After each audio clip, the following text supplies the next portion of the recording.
So today hello guys, hello friends, whatever.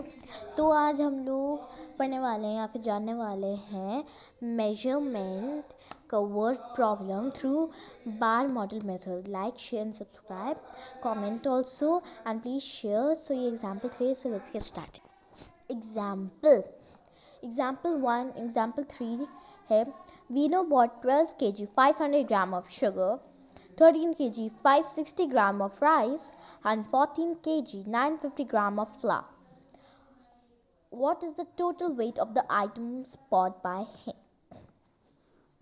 तो veno market गया और वो लाया शुगर, राइस और फ्लावर। वेट के यूनिट्स हैं। तो पहला क्वेश्चन है what is the total weight of the items bought by him. तो इसका सॉल्यूशन निकालने के लिए पहले फर्स्ट स्टेप है बार model.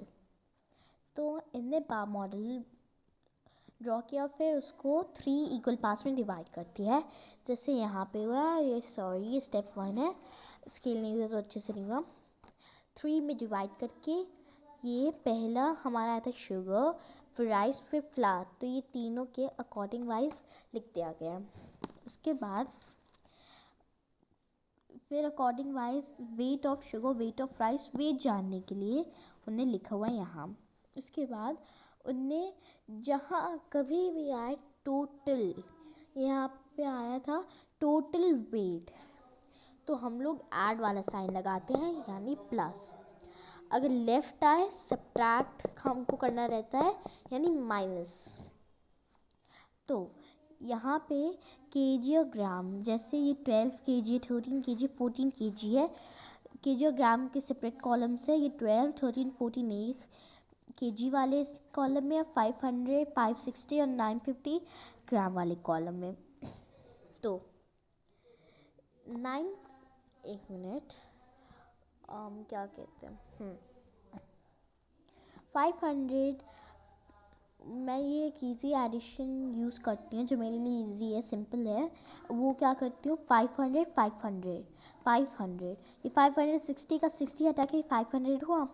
500 plus 500 is equals to 1000, 1000 plus 900 1900, ये 50 हटा दिया। अब 50 हम लोग ऐड किए 1950 एंड फिर 60 का 50 लिए तो 1900 2000 प्लस 10, हमारा आया आंसर 2010।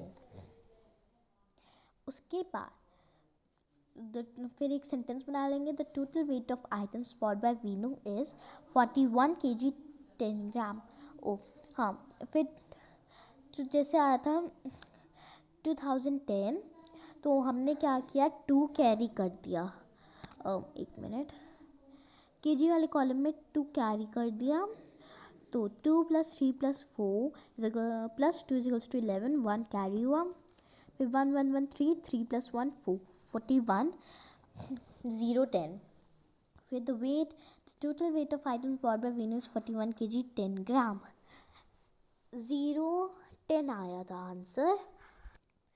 आंसर आया था 0 10 ग्राम वाले कॉलम में। तो हमने सिर्फ 10 क्यों लिया? क्योंकि 0 की कोई वैल्यू नहीं, इसलिए हमने सिर्फ 10 लिया है। तो 41 kg 10 ग्राम, 0 यहाँ पे नहीं ऐड करना है। उसके बाद एक ही क्वेश्चन के 2 पार्ट्स हैं। Veno gave 9 kg of flour to his sister on his way back home. How much flour was left with him? पहले हम लोग कोई भी क्वेश्चन को देखते ही जानेंगे कि उसमें टोटल आया है या फिर लेफ़्ट आया है। लेफ़्ट आते तो हम लोग सब्ट्रैक्ट करते हैं, तो इसमें लेफ़्ट आए तो हम लोग ने सब्ट्रैक्ट किया है। उसके बाद कौन सी चीज़ से गया है 9 kg? फ्लावर से। तो फ्लावर का क्या वेट था, टोटल वेट था 14 kg 950 ग्राम। अब 9 kg गया तो हम लोग सब्ट्रैक्ट करेंगे। तो 14 सेम टू सेम केजी और ग्राम के कॉलम में हम लोग वो क्या कहते हैं सेपरेट कर देंगे, फिर उनको सब्ट्रैक्ट कर देंगे। सो 9 0, यहाँ पे गलती से 1 लिख दिया। 950 क्योंकि सिर्फ 9 kg गए और ये kg में आता है तो kg करेंगे और ग्राम में 0 लगा देंगे। तो 950 माइनस 0 0 इक्वल्स टू 950 क्योंकि उसमें से कोई माइनस नहीं हुआ। 14 माइनस 9 इज इक्वल्स टू, ये भी सिंपल ट्रिक होती है, 10 प्लस 4 होता है 14। तो अब 10 लेंगे माइनस 9 करेंगे तो 1 आया। 1 प्लस 4 इज इक्वल्स टू 5, तो 5 kg लेफ्ट है। तो 5 kg 950 gram of flower was left with him. तो अब हमारा एग्जाम्पल 3 पूरा कंप्लीट हो गया है। तो इसमें 2 फॉर्म थे, एडिशन का और सब्ट्रैक्शन का। उसके बाद एग्जाम्पल 4 में क्या है, अ water tank is completely filled with water. It fan drains all the water from the tank into 5 mugs. The capacity of each mug is 1 liter 250 ml. What is the capacity of the water tank? तो जब आया what, और पहले तो sorry for the noise, उसके बाद एक minute, हाँ, तो उसके बाद जब वॉट आता है, when what comes, तो क्या कहते हैं, ओहो बहुत नॉइज़ है। जब what comes तो हमारा होता है मल्टीप्लाई, ठीक है, सॉरी थोड़ी राइटिंग ख़राब है, मल्टीप्लाई। और फिर जब आता है कोई भी चीज़ जिसकी वो एक बड़ी सी चीज़ है और किसी चीज़ में डिवाइड हुई है, पर जिस चीज़ में डिवाइड हुई है, जैसे क्रॉप समझ लीजिए, वो 6 पार्ट्स में डिवाइड हुई है और फिर एक पार्ट का वो हमें लेंथ नहीं पता है। तो जब कोई भी चीज़ डिवाइड होती है और लेंथ नहीं पता चलता, तब हम डिवीजन करते हैं, डिवीजन। तो यहाँ पे कि एक टैंक है जिसमें वो फिल्ड विथ वाटर है, वो वाटर से फिल है। अगर इरफान सारा वो पानी गिरा देता है 5 मग्स में, तो the capacity of each mug is 1 litre. एक मग की कैपेसिटी है 1 litre 250 ml। So water tank की कैपेसिटी क्या होगी, जब एक चीज़ से दूसरी चीज़ में पोर किया जाता है तो दूसरी चीज़ की जब वो हमें कैपेसिटी या फिर लेंथ या फिर जो भी हो वो पता चलता है, और पहली चीज़ ही नहीं पता तो हम लोग डिवाइड करते हैं। जब पहले चीज़ से दूसरी चीज़ में किया जाता है पर पहले चीज़ की पता है लेंथ या फिर वाटर या फिर जो भी हो, फिर सेकेंड चीज़ की नहीं पता तो हम लोग डिवाइड करते हैं। ये बहुत इम्पॉर्टेंट फॉर्मूला है। फिर एज नॉर्मली हमने क्या कहते हैं, कितने मग्स थे, 5 मग्स, तो 5 एक रेक्टेंगल ड्रॉ करके पतला सा उसको 5 कॉलम्स में डिवाइड कर दिया। तो 5 कॉलम्स स्टैंड करते रिप्रेजेंट करते हैं मग्स को। एक मग 1 लीटर 250 ml का है, तो कैपेसिटी ऑफ ईच मग है 1 litre 250 ml। Capacity of 5 mugs, इसमें क्या करेंगे, एक मग की 1 लीटर 250 ml है। अब 5 मग्स हैं, 5 मग्स की जाननी है तो मल्टीप्लाई करेंगे 5 से। एक ही जितनी क्वांटिटी होगी और हमें जितने की जाननी है उसको मल्टीप्लाई करके आंसर आएगा हमारा। इसको फॉर्म में कर देते हैं, इनको हमने सेपरेट किया लीटर और मिली लीटर के कॉलम में। तो यहाँ पे क्या लिखा है, 1 लीटर 250 ml, 1 लीटर लीटर के कॉलम में जाएगा और 250 ml मिली लीटर की, और मिली लीटर के ही कॉलम में हम लोग मल्टीप्लाई बाय 5 लिखेंगे और कहीं नहीं मिली लीटर के ही कॉलम में।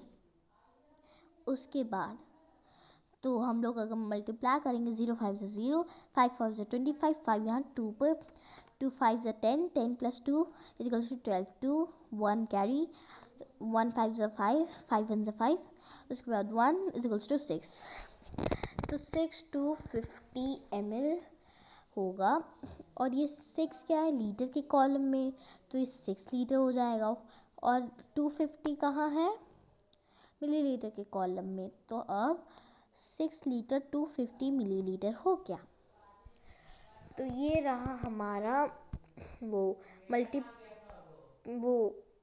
मल्टीप्लिकेशन का एक वर्ड प्रॉब्लम। तो हमने एडिशन और सब्ट्रैक्शन का वर्ड प्रॉब्लम कर दिया मिक्स, मल्टीप्लिकेशन डिवीजन का बाकी है। तो example 5, Sia had 28 meter 2 centimeter of rope। Siya के पास 28 मीटर और 20 सेंटीमीटर रोप है। She cuts the rope into 6 pieces of equal length। तो वो रोप को 6 पीसेस में कट कर देती है। फिर एक पीस की लेंथ क्या है, what is the length of each piece. तो ये समझ लीजिए रोप है और इसको 6 में रिया ने डिवाइड कर दिया है। पूरी रोप की लेंथ थी 28 मीटर 20 सेंटीमीटर। अगर इसको 6 में डिवाइड करें तो एक पार्ट की लेंथ क्या होगी, तो total length of rope 28 metre 20 centimetre. चुप।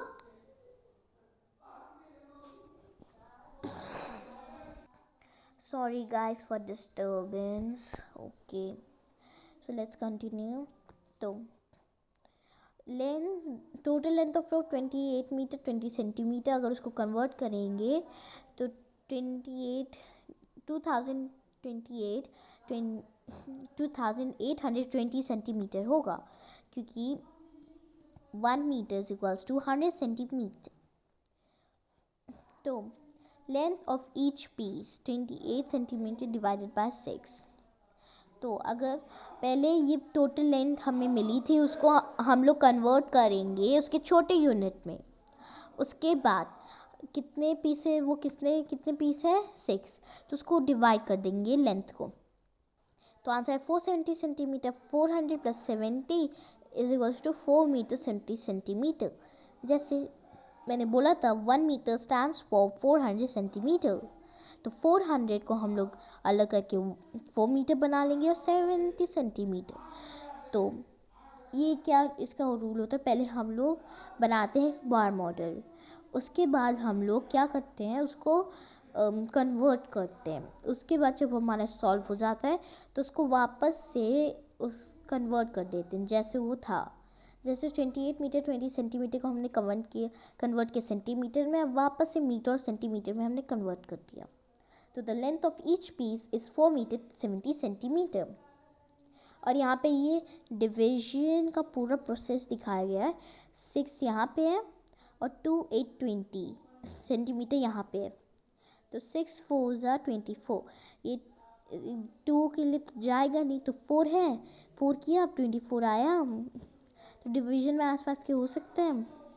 तो अब माइनस करेंगे तो 2 2 0 हो जाता है, 0 को नहीं लिखेंगे।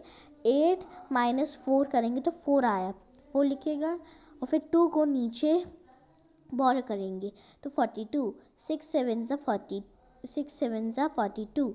तो माइनस कर दिया इन्हें तो हमारा 0 0 आया। तो ये लास्ट में 0 था तो नीचे आया, तो हमारा यहाँ पे 0 आता, फिर नीचे आया तो 0 0 हो गया। तो आंसर है 470 सेंटीमीटर। सो यहीं भी ख़त्म होता है। Bye bye. और ये और भी कई सारे एक्सरसाइजेज अगर आप चाहो कि मैं इन सबको भी करूं तो आप प्लीज़ कमेंट करके बताना। बाय।